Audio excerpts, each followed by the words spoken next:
2024 के चुनाव की तैयारियां शुरू हो चुकी है, इतना तो आप भी जानते हैं।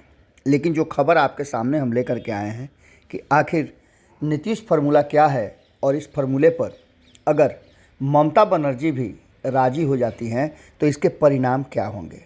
भारतीय जनता पार्टी की बेचैनी बढ़ने का कारण नीतीश कुमार धीरे धीरे क्यों बनते जा रहे हैं और नीतीश कुमार को लेकर के भारतीय जनता पार्टी का डर कितना सहज है, इन सारी बातों का आज हम खुलासा करेंगे। और इसके पीछे सिर्फ एक मकसद ममता बनर्जी से मुलाकात नहीं, बल्कि नीतीश कुमार और लालू प्रसाद का बैठ करके बनाया गया वो एजेंडा है, जो अगर सही जगह निशाने पर पहुंच गया तो इस देश में एक बार फिर से 1977 जैसी चीज़ें देखने को मिल सकती हैं।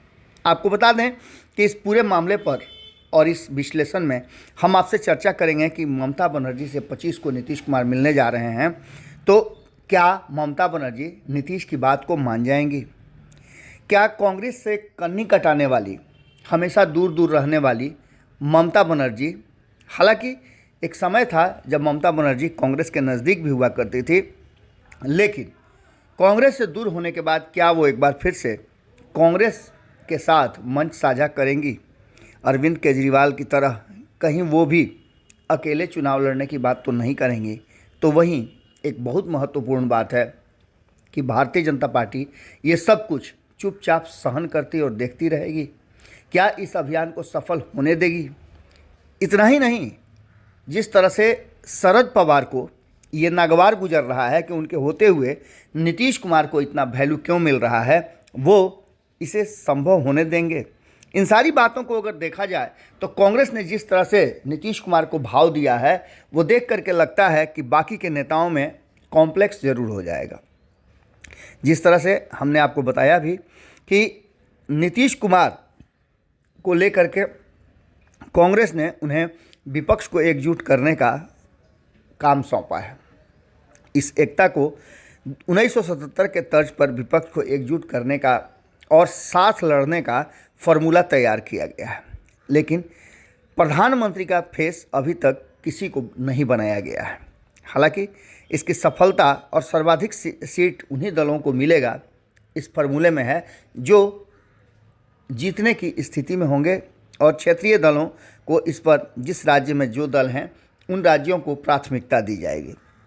टिकटों के बंटवारे पर भी नीतीश फार्मूला का कहा जा रहा है कि पूरा असर दिखेगा, और इसी संदर्भ में बात करने के लिए नीतीश कुमार ममता बनर्जी से मिलने गए हैं।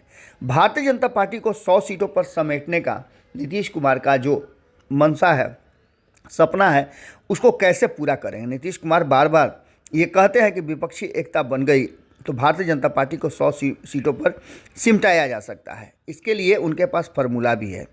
बिहार, बंगाल, उत्तर प्रदेश, झारखंड, महाराष्ट्र और कुछ राज्य जो कांग्रेस के हाथ में हैं, इसके साथ दिल्ली और पंजाब भी उनके साथ अगर जुड़ जाते हैं तो 100 सीटों पर भारतीय जनता पार्टी को समेटना कोई बड़ी बात नहीं होगी। उन्होंने इसके लिए विपक्ष से आग्रह किया है कि सभी दलों को एक मंच पे आना होगा। उन्हें भी यह लगता है कि सभी विपक्षी दलों के साथ लाना संभव है। भारतीय जनता पार्टी के खिलाफ विपक्षी एकजुटता की मुहिम को चला करके और एक साथ ला करके कांग्रेस कई दलों को निश्चित रूप से नीतीश कुमार के जरिए लाना चाहती है, लेकिन क्या टीएमसी, आम आदमी पार्टी, समाजवादी पार्टी जैसे जनाधार वाले दल कांग्रेस से मिलेंगे और नीतीश कुमार इसमें सफल हो जाएंगे? ये हालांकि बहुत टेढ़ी खीर है, लेकिन आखिरकार इसके मायने क्या है और नीतीश कुमार का ये प्रयास कितना सफल होता है, ममता बनर्जी से मुलाकात के बाद सब कुछ निकल करके सामने आएगा। हालांकि आपको बता दें कि अरविंद केजरीवाल से उनकी मुलाकात हुई थी, सीताराम येचुरी से उनकी मुलाकात हुई थी, कांग्रेस से उन्होंने मुलाकात किया था और इस मुलाकात के बाद काफ़ी खुश नज़र आ रहे थे। लेकिन उनकी खुशी तब थोड़ी और कम हो गई जब अरविंद केजरीवाल ने कहा कि वो आने वाला 2024 का चुनाव अकेले लड़ेंगे।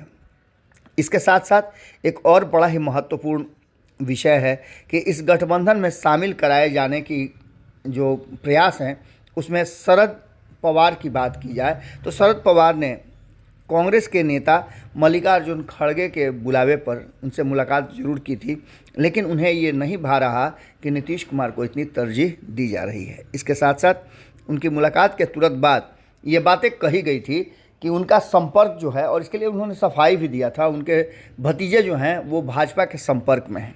लेकिन इन सारी चीज़ों को लेकर के उन्होंने साफ किया था कि ऐसा कुछ भी नहीं है। लेकिन नीतीश कुमार के हाथ में कोऑर्डिनेशन और कमान देने के बाद कहीं ना कहीं वो असहज महसूस कर रहे हैं। नीतीश कुमार फिर विपक्षी एकजुटता की मुहिम करने निकले हैं और इस बार उनकी मुलाकात एक ब्लूप्रिंट के साथ 25 अप्रैल को पश्चिम बंगाल की मुख्यमंत्री ममता बनर्जी से होगी और इसके साथ साथ उनके मुलाकात का वक्त अखिलेश यादव से भी तय किया गया है। पश्चिम बंगाल के सीएम और टीएमसी प्रमुख ममता बनर्जी से मिलेंगे। हालांकि नीतीश कुमार की इस मुहिम में ममता बनर्जी का कितना साथ मिलेगा, ये अंदाज़ा लगाना और कहना थोड़ा सा जल्दबाजी होगा। इससे पहले नीतीश कुमार ने अपने डिप्टी सीएम तेजस्वी यादव और जेडीयू के राष्ट्रीय अध्यक्ष राजीव रंजन सिंह उर्फ ललन सिंह के साथ दिल्ली का दौरा किया था। खड़गे के आवास पर उनकी मुलाकात राहुल गांधी से भी हुई थी। लगे हाथ दिल्ली के सीएम अरविंद केजरीवाल और सीपीएम लीडर सीताराम येचुरी से भी उनकी मुलाकात हुई। मुलाकात के बाद राहुल गांधी ने कहा कि कांग्रेस सभी दलों को साथ लेकर के चलने के पक्ष में है। बीजेपी को परास्त करने के लिए विपक्षी एकता में कांग्रेस पूरा सहयोग करेगी और कांग्रेस के इशारे पर अब नीतीश कुमार ममता के साथ मिलने जा रहे हैं। अब इस पूरे माहौल में देखना दिलचस्प होगा कि कहीं ना कहीं जो चीज़ें सामने आ रही हैं वो स्पष्ट कर रही हैं कि नीतीश कुमार और तेजस्वी यादव जिस मुहिम के लिए निकले हैं उस मुहिम में लालू प्रसाद की रणनीति भी है। सबसे बड़ी बात यह है कि जो फार्मूला नीतीश कुमार ने रखा है, हालांकि है तो बहुत बढ़िया, लेकिन क्या ममता बनर्जी और कांग्रेस इस फार्मूले पर राजी होंगे या क्षेत्रीय दल जो कांग्रेस के विरोध में अक्सर चुनाव लड़ते रहे हैं वो इस पटरी पर आने के लिए तैयार होंगे? यही वो कारण है जिसको लेकर के नीतीश कुमार की मुहिम को बार बार कटघरे में खड़ा किया जा रहा है। लेकिन नीतीश कुमार पूरी तरह से आश्वस्त नज़र आ रहे हैं और काफ़ी इस पर चर्चा भी कर रहे हैं कि विपक्ष को एकजुट लाने में वो सफल हो जाएंगे।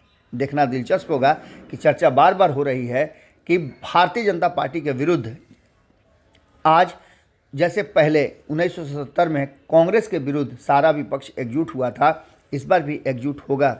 फार्मूला 1 बाय 1 की जा रही है। एक भारतीय जनता पार्टी के उम्मीदवार के विरुद्ध साझा विपक्ष का एक ही उम्मीदवार होगा, ये सुनिश्चित करने और उसकी जीत पक्का करने के लिए इस मुहिम का हिस्सा सभी दलों को बनाया जा रहा है।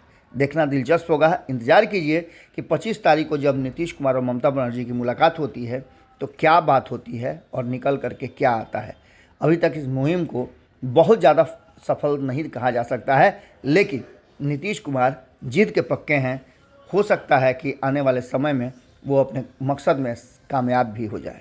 जुड़े रहिए भारत लाइव के साथ, अगली खबर में जल्दी मुलाकात होगी। अगर ये वीडियो पसंद आई और वह बिहार के राजनीति और बिहारियत से सरोकार रखेनी तो सब्सक्राइब बटन दबा के चैनल के सब्सक्राइब कर ली। ओजे एगो घंटी बा, ओकरा बटन दबा देला से कुल सटीक और मारक खबर रुआ मुफ्त में मिल जाई। अगर रुआ पत्रकारिता के हमनी के नया प्रयोग में सहयोग कर चाहतानी तो ज्वाइन बटन दबा दी। पेटीएम नंबर नोट कर ली 9386816700। धन्यवाद।